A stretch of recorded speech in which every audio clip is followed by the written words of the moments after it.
အားလုံးပဲမင်္ဂလာပါ Cottage Me channel နဲ့ကြိုဆိုပါရစေဒီ series ကတော့ Python for beginner ဆိုတဲ့ series ဖြစ်ပါတယ်ဒီနေ့ video မှာကျွန်တော်တို့က file ကိုလေ့လာမယ်เนาะကျွန်တော်အရင် video မှာကျွန်တော်တို့ဒီ file ကိုဘယ်လိုဖွင့်တဲ့နည်းတွေကြည့်အောင်เนาะအဲ့ဆိုဒီနေ့ဒီ video မှာကျွန်တော်တို့က file ကိုဖွင့်မယ်ပေါ့เนาะအဲ့ဆိုကျွန်တော်အချိန်မပြောမနဲ့အရင်ဆုံးတော့ကျွန်တော်ပိုက်ချမှုဖွင့်လာမယ်အရင် video တွေမကြည့်ရသေးဘူးဆိုရင်အရင် video ကအရင်ဆုံးကြည့်ပေးပါပြီးတော့ဒီ video ကိုကြည့်ပေးပါဖွင့်သွားဆိုကျွန်တော်ဒီမှာ file အသစ်မလုပ်တော့ဘူးเนาะအရင်တော့ file ရဲ့ file ထဲမှာကျွန်တော်တို့ပြန်ရေးမယ်ပေါ့ file in python ဆိုတော့စာကိုကျွန်တော်ဒီထဲမှာပဲရေးတော့မယ်အဲ့ဆိုကျွန်တော်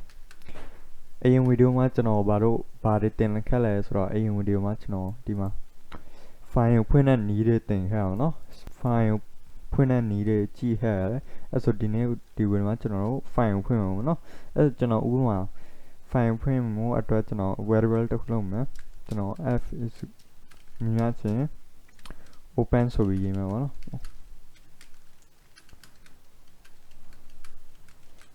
open ရေးမယ်ပြီးတော့ကျွန်တော်ဒီမှာကျွန်တော် project မှာပြန်သွားပြီးဒီမှာ project မှာနေပြီး file တစ်ခုလုပ်မယ်နော် txt file တစ်ခုလုပ်လိုက်မယ် txt ဆိုပြီးရေးမယ်ပြီးတော့ enter လုပ်မယ်နော်ပြီးတော့ဒီကျွန်တော်ဒီ txt file ထဲမှာကျွန်တော်ဘာရေးမလဲဆိုတော့ hello hello world code wits me ဆိုရေးမယ်ပေါ့နော်ကျွန်တော်ဒီ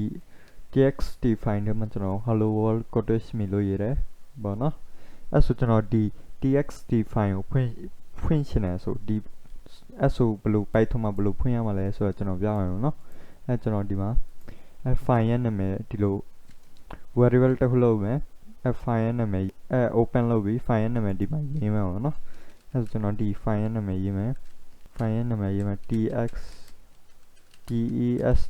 ဆိုပြီးရေးမယ်ပြီးတော့ကျွန်တော်ဒီ file ရဲ့နာမည်ကိုကျွန်တော်တို့ကဒီအထဲမှာထည့်ရအောင်နော်အဲ့ကျွန်တော်ဒီ string ရဲ့အထဲမှာထည့်ရအောင်နော်ကျွန်တော်ဒီထဲမှာထည့်မယ်ပြီးတော့နောက်ပြီး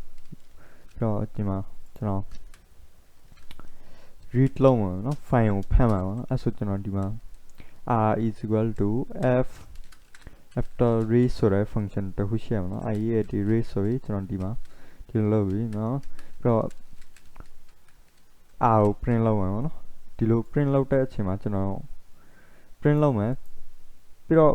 ကျွန်တော်ဒီမှာ right click လုပ်ပြီး run တဲ့အချိန်မှာကျွန်တော် run လုပ်မယ်ဟောဒီမှာကျွန်တော်ဒီ ဒီ file ထဲမှာ txt file ထဲမှာကျွန်တော်ရေးတဲ့ဥစ္စာတွေသူက python file နဲ့ကျွန်တော် run တဲ့အချိန်မှာဒီမှာအထက်ဥစ္စာတွေအကုန်လာပြီပေါ့နော်ပေါ်ပြီပေါ့နော်အဲ့ဆိုကျွန်တော်ဒီမှာဘာလုပ်လဲဆိုတော့ကျွန်တော်တစ်ခု file ကိုဖွင့်တယ် file ထဲကိုဖွင့်တယ်အဲ့ file ကိုကျွန်တော် read လုပ်ရပဲ read ကိုကျွန်တော်က read တော့စာကိုကျွန်တော် print လုပ်တာပေါ့နော်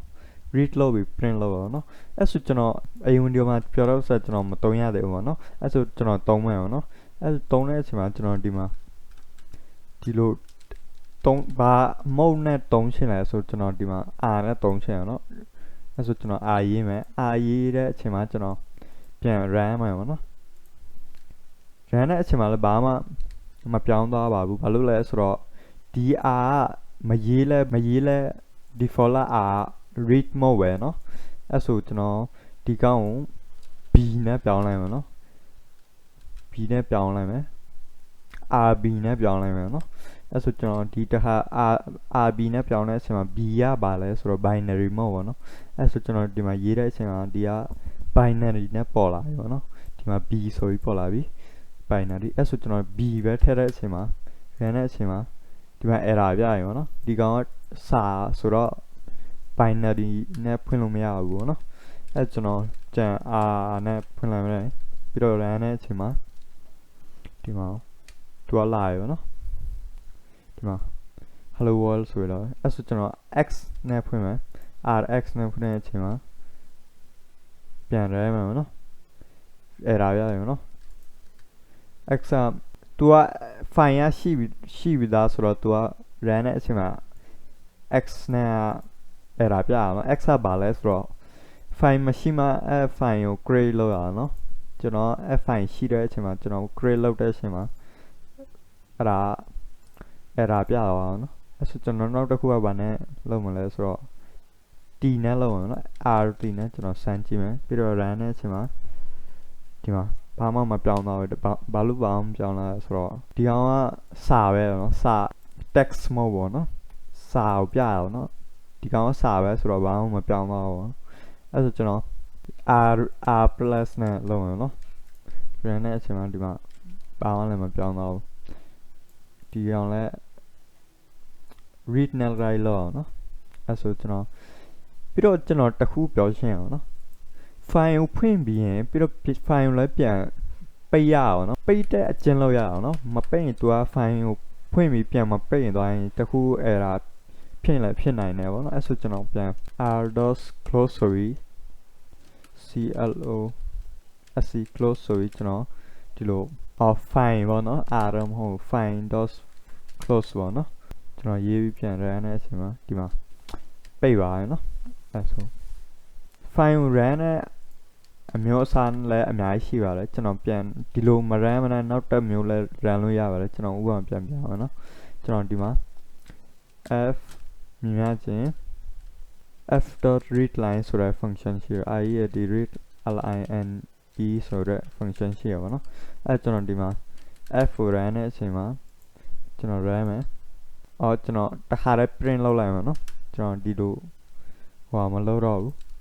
အဲ့ဆိုကျွန်တော်တစ်ခါတည်း print လုပ်လိုက်မယ် f အကြီးပါနော်ကျွန်တော်ခဏတေးထည့်ထားလို့ error ပြလိုက်ရဒီမှာဒီလို run လိုက်ရပါတယ်ဒီ read line ဆိုတဲ့ option နဲ့တစ်ခါတည်း print လုပ်လို့ရပါတယ်ပြီးတော့ဒီ s ထည့်တဲ့အချိန်ကျတော့ဒီ file ရဲ့ file ထဲကဥစ္စာတွေကအကုန် dictionary မှာပြောင်းအောင်နော် string ထဲမှာပြောင်းအောင်နော်ဒီမှာအကုန်ပြောင်းသွားပါပြီ hello world code wish me ဆိုရင်ကျွန်တော်ဥပမာဒီမှာပြန်နောက်တစ်ခုရေးမယ်နော် hello world ဆိုပြန်ရေးမယ်နော်ပြီးတော့ကျွန်တော်ပြန်ဒီမှာ run တဲ့အချိန်မှာဒီမှာနှစ်ခုဖြစ်သွားပြီနော်ဒီ backslash n ဘာလို့ရှိရလဲဆိုတော့ဒီမှာ तू ကအသစ် line မှာဆိုတော့အကြောင်း तू က backslash n ရှိအောင်နော်ဒီ तू ကပြတာပေါ့နော်အဲ့ဆိုကျွန်တော် file ကို for loop နဲ့လည်းတောင်းလို့ရပါတယ် line and f ဆိုရအောင်နော်ဒီလိုပြီးတော့ကျွန်တော် line ကို print လုပ်မယ်ပြီး run တဲ့အချိန်မှာဒီမှာဘာမှမဖြစ်ဘူးဘာလို့လဲဆိုတော့ကျွန်တော်ဒီမှာ read လုပ်လိုက်ပြီးတခါတယ် read ဘာလို့လဲဆိုတော့ဒီ read နဲ့ तू ကဖတ်သွားနော်ဖတ်ပြီးဒီ r ထဲမှာ तू ကထည့်လိုက်တယ်တခါတည်းဖတ်ပြီးပြီးတော့ f ထဲမှာဒီ f ထဲမှာ s တွေမရှိတော့ဘူးနော်အဲကျွန်တော်ဒီ read ကို comment အောင်လုပ်ပြီးကျွန်တော်ဒီ f ကိုလုပ်အောင်နော်အဲကျွန်တော်ဒီတခါ run တဲ့အချိန်မှာဒီမှာ तू ကဘာလုပ်လဲဆိုတော့ तू ကနှစ်ခုလုံး print လုပ်ပြီးဒီကြားထဲမှာ तू က new line ထည့်လိုက်အောင်နော်အဲဆိုကျွန်တော်ဒီမှာ print လုပ်တဲ့အချိန်မှာ and is equal to blind ဆိုပြီးလုပ်မယ် space လေးထည့်လိုက်အောင်နော်အဲဆိုကျွန်တော်ဒီမှာ space လည်းမထည့်တော့ဒီတိုင်း run တဲ့အချိန်မှာ hello world လာရအောင်နော် तू ကဟိုတကြောင်မချဘဲနဲ့လာရအောင်နော်အဲဆိုဒီ file ဖွင့်တာနဲ့ဒီ file ရဲ့ mode တွေကိုနားလည်လောက်ထင်တယ်အဲဆိုဒီနေ့ဒီ video မှာဒီလောက်ပါပဲနောက် video ကျရင်ကျွန်တော်တို့ Python တွေကိုပို့လေ့လာအောင်နော်ကျေးဇူးတင်ပါတယ်